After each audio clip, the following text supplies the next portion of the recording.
na papa bibia ye ya ye nyina boma ka se Ebenezer batampa ne on de yakudu ni odin mu tumi ntino amen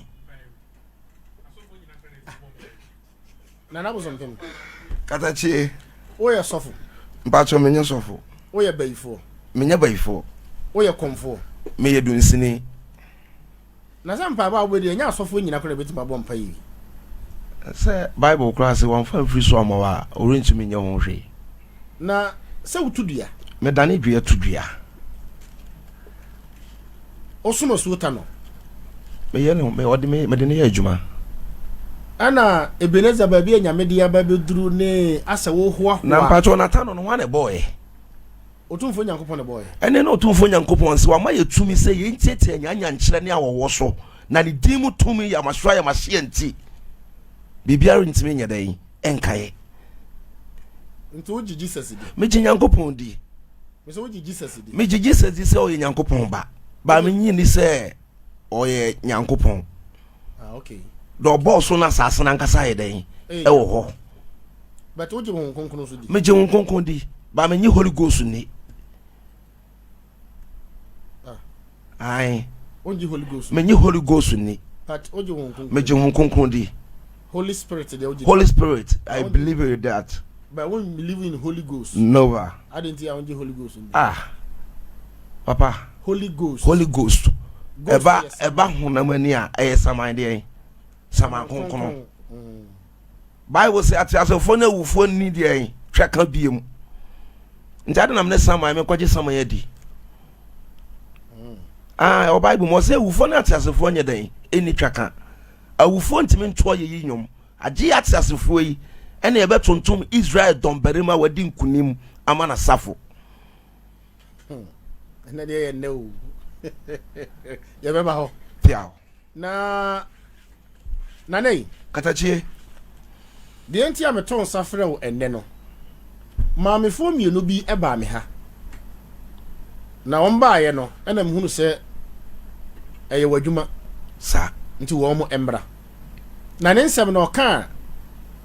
mentiase yi na mse kire okọ na nabosompem ho na ofre me na afi mi hunu se saa na sem na obeka enu mum no enye saa na tie na ensuo bi ewo baabi a wo mo edo no sa eno na akofa saa asem na ede aba sa na tie na de enti ameton safro no se me nkura asefo no dodo na nso no nso wo mo do nsuo ho sa na wo mo taa de saa ensuo sabe kakra kafra nana ensuo nkete no eta edidi agoropa na odaroma asem na etesen ena okọ afu mu ho no ede ena esiye na fe yenni enkomo na fe nkrofontin sembi ni masiye na pacho mefa akwanya we so adawase asan achia SOMPA FM atiefo nyina ene domase man atiefo ene nsu a ededa domase atra nkonya ene sunyan na sunyan dwaye nyankopon hira na onya ne kase o mpagya no o mane asubontene enweda na asema wo bisa me no unsa Bible say nya ne hona mogya ni na yedan atu agina ensu tene ana ensu ye asutade nyame tumi wom bronsam tumi yedan ewom okay it depend asem kura wo de ko ne that spirit at the moment a wo ko yedan ukohia okay maame na asem a obeka ye ne ye ko afuom ho no papa yeduru afuom wa na nsuo no ma nduru afuom wo mpo me pa twa wa toni kwan so atoni kwan so achi wo ba bi okay katachie menya duru afuo na ye kom no na kura ansa na be ko ho no na maame ne sesen pese tiefu hunu ade a ode bedan me no a me de dan de ma wo na maame ne sesen maame ne se abusua tata no okay eye ne wo ne nana a wawu anya ne ba bi ko sabi oja no asase na papa no oja na asase no papa ne nana na ase ne mamo asore atia maame ne se sa me omoje nsase ne nyina ayedai afiri maame ne ho nti enam so ma nkra na epe maame na ayedai maame na no nsem ni nkra na epe na ayedai akuno nti ohia bambo okay ama yale ne no ma bi ato na wachina oje na hoto nyedai enye adwuma ona no se omato na du no omato na du na obubu ne sisi sa okay enti papa kasa ne yamu me ansa na me dia do be kani pa bia no me ya bisa mpese mu ba how ne free okay bi se mo marketwa me ma me yemba me yedai e me hye enti me ko mpanfo anim ya bisa eyi apaye e bom paye no ena patakon je kon bon bo ka kire me se ma me no te ho no yale no yare no ono fa ba bi yedai efiri no wasun fidi bone ena yedai ayi ono a pato wat masem na se enti wa me kan ya kire ma na ma me se ah de na waye wa na tumi ne sane si me so na o se me nkan kire ne se o kai said that say okogina nsutade bi ho abro no nko ahoye wuram aye afum o friends samanfo esan friends so no tumi o yedan odi nsuo no so o monta na chiachita na pa nipa da sane bi o mo ne na etwe wona saase no ho no o mo try na nsuo ne nsamanfo mfre no na o mo ni o mo ntam de asem ubusa na me bisa ma me na sama me ba tan ka kire me na makan ti me bisa ma me ne se na no kore na busuafo no nkora na ye dey ha no na ade o woso ni sa nsuo na ye ko won e wafuo mo no titi nsuo na ode asase ne ma no na ho ye na sutade a ode no ansa ba bia ye gu nsa na ba bia no ansa bia so na satan bia na ye wo spirit ahodo mo ye dey o mo take over ho nipa na wu kokora mpo na enam nsa na no no anti no honhom bebre pensa pa enti no anytime bi asa demonic na nyadan empa ho ba bia yesu tade ye no asema e wonwani me ka asem bi enti kwa na o kire me se nsutade no okoye sa amamere no na efiri amamere na kire no ankasa ahoto nhyeda nyadan emma okoba bi aso na kura nhyeda mpie sere no kura ye dan apie kwa na me ka kire nse mame ba bia ade ne dan wan fa nto a ebe fira to me oba me nchen wa wanto a na efiri wo subane na wanka no na wa no kura mpie so kura na bata me ko yi aye dan aba ama wa me yi watan ba me mu atan enti me bobo ansa ni nyina ma me se ye no kure wa na bata kire a aboade na ginade a yemfa nkonsuo nim eye nra na dwona anadwona by this time say na free forest ma ye dan ye ba na mko na ye ko ho mko ye ne ti ye ko aye duru ye duru ba bia akura na wansa na ye duru jisuo no kwa na bata ya ka kire me se nsuo na boa ye asudanda me donya me ka FM amete so e ka bronsan amete so sase ma me ka me boa de obo so na sase o ma me nsane nsi fom ntumi moto kwa na nsuo no tumi ne ka kire me se nsuo na boa ye den e ya sudanda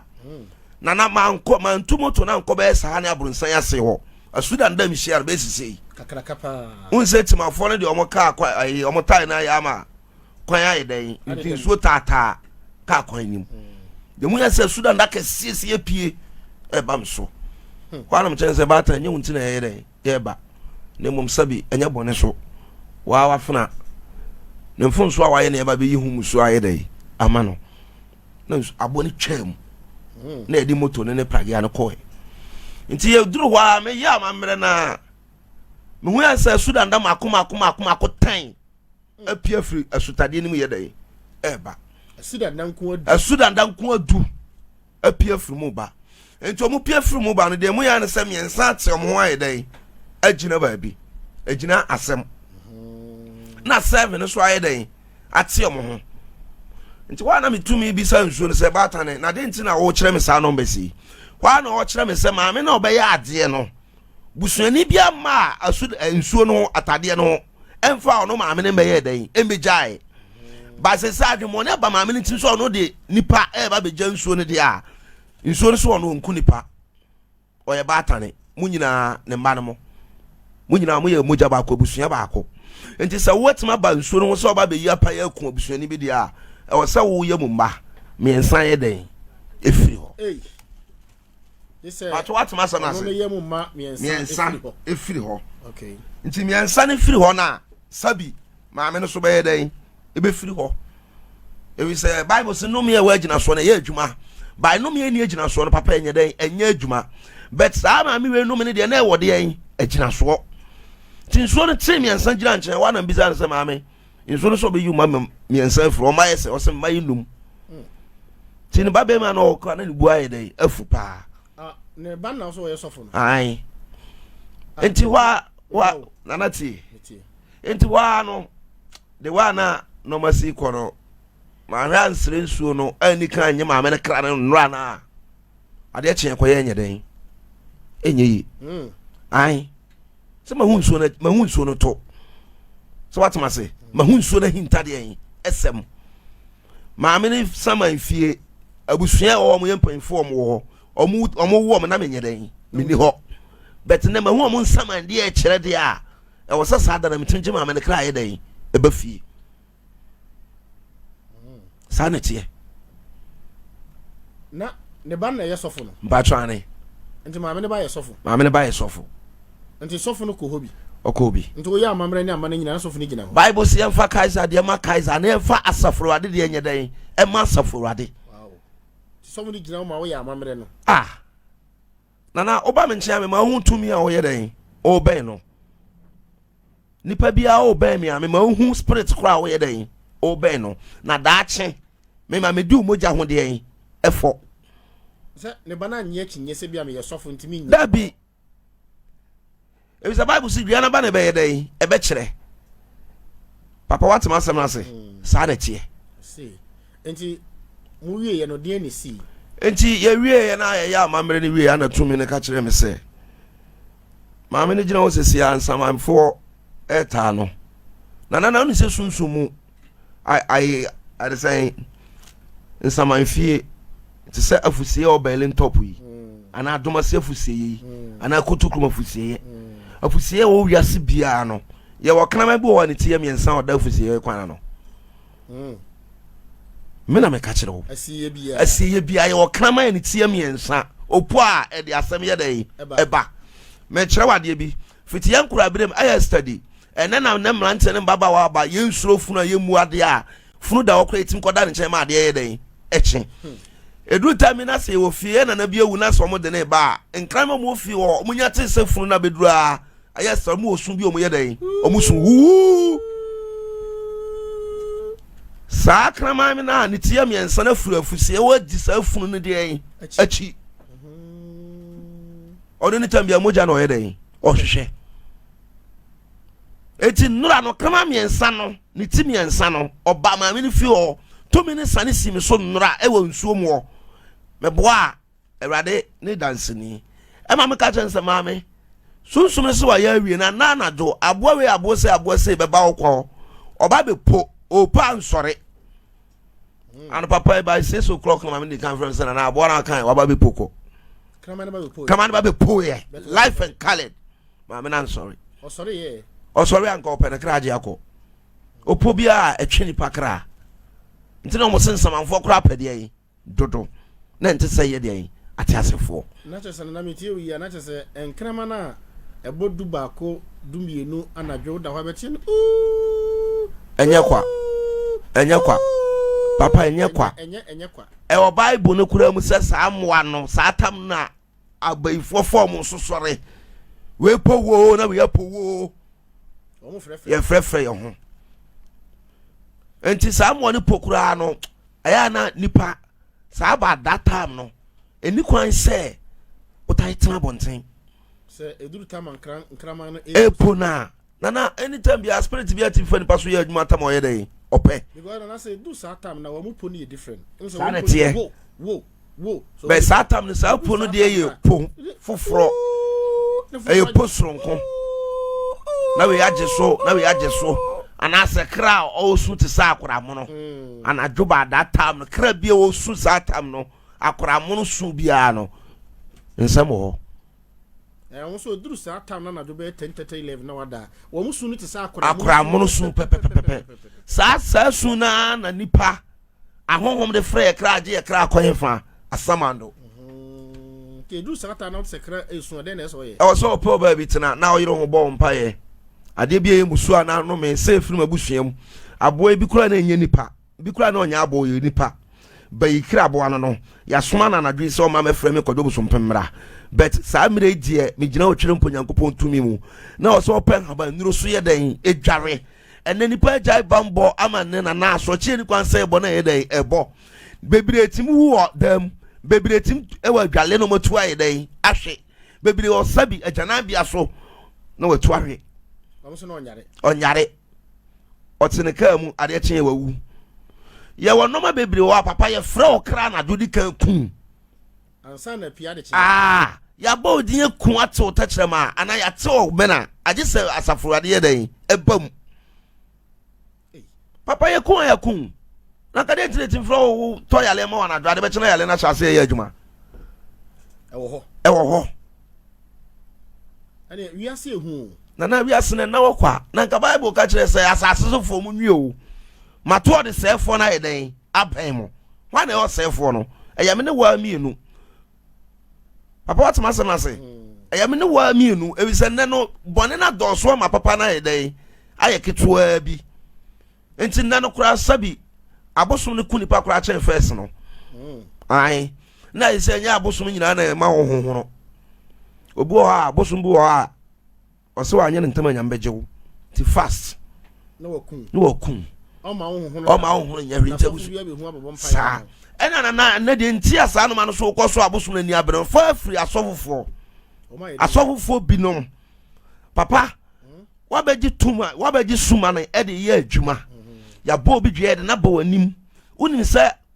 sa nipa ya waba wanim apapa na anya no enso akwa apapa so ko dwara papa se o ma tumi nya adwuma ugina wo papa so esan edi apapa atem papa ntino ebe de na yale no enko soro kese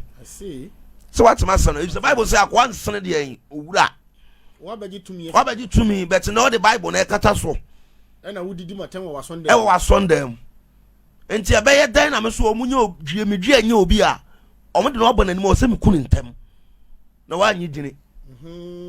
ti fastness okuno this hospital no da just or rational hospital sa obekwa kuku hospital nana last 3 months on kai say omde case bi ba wana me ka che ni pa so 3 days obeye dai obewu wangu owuye but ade a na nya se ni kan na ni dua no ebi se si asa papa na nya nto nya matigala ya nta kwa kufri akonodi tonkramo abosoma me bo mdin bi na nya o na wa na ni dua no na sabi nipa ni wo dua ni ma upompo so okobosom no so ja wontimi sie o de kadu ba be to bisua ni mu but ye tia se atachema da bodue ma sabi ni moja ye adwuma fa nsuo ye adwuma fa nipa ni ngu ye ne de ene da so ye den ewo ho kwan da wo si etim da ni dua no no amfa dua na anya den anko wom ede ka ene amane ene bokuro bo abusua na ye den eba ente na mitie wo yi a na kire se emrantie wu a sa dwesem ne ahantansem ne mrantesem bi a wo mo ye no wasiye no e dangerous person to the wo ka se asiye bi ya no ye wo sa knama no eda ho no enti saa niema bi ya mrantie ne ye no wasiye bra brantie bi awu ofitin ya kukuru fundaka chobo wuru na wo mawura asiye odu asiye ho a ebi abon so duru ho a se wi no be so se jot no be so sense na be yo akotena bi amu so obon se na bisu creating ko bush ho a to the stand say asiye ho no eno timi ko jana nan sa ni pan bi ya ne shebra nye na asiye na tie ni o ewai na tie ni asiye na tie eni ma menhwe asiye na tie na menhwe ade asiye na tie abusia ko Facebook na hwe asiye ene tie cemetery san asiye ene asiye na tie pa ni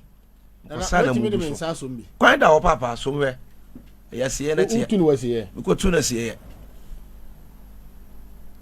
oh munyuno wo nyunu o de yele nana na tie we ya amamre ne amanne bebre o na nipa ni muntia me na me ka kire funu natie ana masoso mu no ai boni bia nim